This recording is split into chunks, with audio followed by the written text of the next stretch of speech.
I would like to continue the story of the previous video. After Cinderella and the prince met 3 times but still could not have a happy ending.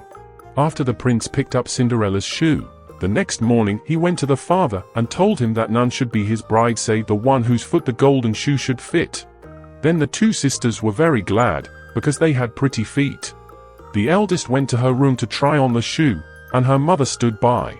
But she could not get her great toe into it, for the shoe was too small. Then her mother handed her a knife, and said, "Cut the toe off, for when you are queen you will never have to go on foot." So the girl cut her toe off, squeezed her foot into the shoe, concealed the pain, and went down to the prince. Then he took her with him on his horse as his bride, and rode off. They had to pass by the grave, and there sat the 2 pigeons on the hazel bush, and cried, "There they go, there they go. There is blood on her shoe. The shoe is too small. Not the right bride at all." Then the prince looked at her shoe, and saw the blood flowing. And he turned his horse round and took the false bride home again, saying she was not the right one, and that the other sister must try on the shoe. So she went into her room to do so, and got her toes comfortably in, but her heel was too large.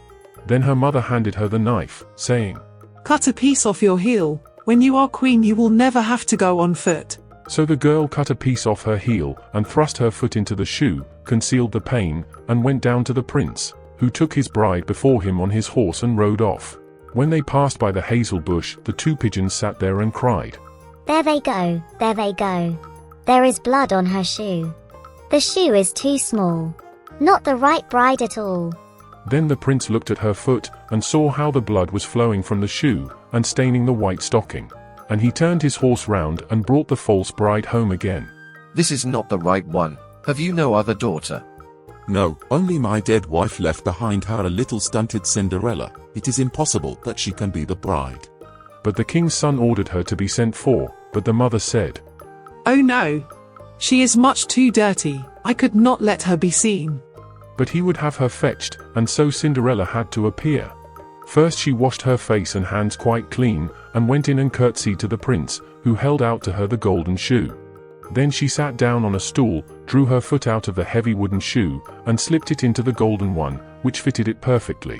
And when she stood up, and the prince looked in her face, he knew again the beautiful maiden that had danced with him, and he cried, "This is the right bride." The stepmother and the 2 sisters were thunderstruck, and grew pale with anger, but he put Cinderella before him on his horse and rode off. And as they passed the hazel bush, the 2 white pigeons cried, "There they go, there they go. No blood on her shoe. The shoe's not too small. The right bride is she after all." And when they had thus cried, they came flying after and perched on Cinderella's shoulders, one on the right, the other on the left, and so remained. And when her wedding with the prince was appointed to be held, the false sisters came, hoping to curry favor, and to take part in the festivities.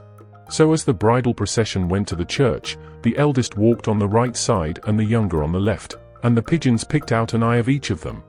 And as they returned, the elder was on the left side and the younger on the right, and the pigeons picked out the other eye of each of them. And so they were condemned to go blind for the rest of their days, because of their wickedness and falsehood. Thank you for watching the video until now. If you like it, please like and subscribe to the FinTastic channel to support me. Goodbye and see you in the next video.